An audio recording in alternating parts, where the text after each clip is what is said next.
रोजाबनानै बाहागो लानो गोसो जादों। आंनि रोजाबनायाव भुलफोर जायोला अन्नानै निमाहा होनाय। आङो मोनसे इसोरनि गित रोजाबनानै सुसमाचार जाथों होननानैहाय आं गोसो लुबैदों। बे खोन्थानो आं स्टार्ट खालामनोसै।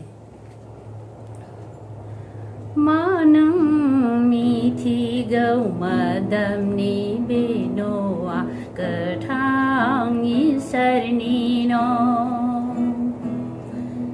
जानो हागौ नों दुखि हावरिया नखराव मुगै जाग्रा। जानो हागौ नोंनि गाननाय जोमनाया गिजि गब्लं। मोदोमनि बे न'आ निथि इसोरनि न'।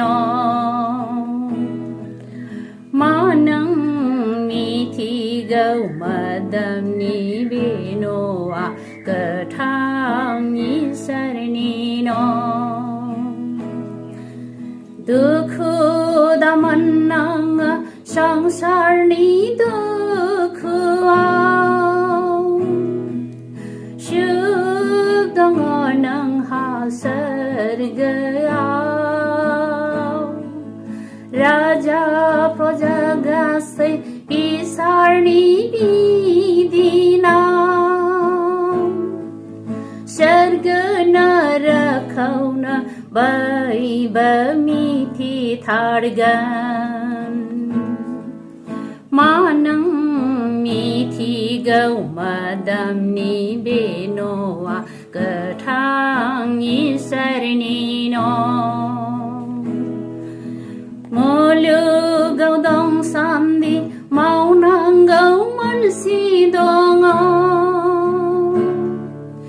धनी दुखि राजा बयहाबो इसोरनि फिसाफोर जिसुखौ राजा होनना मोदोमनि बे न'आव थानो होथारनांगोन।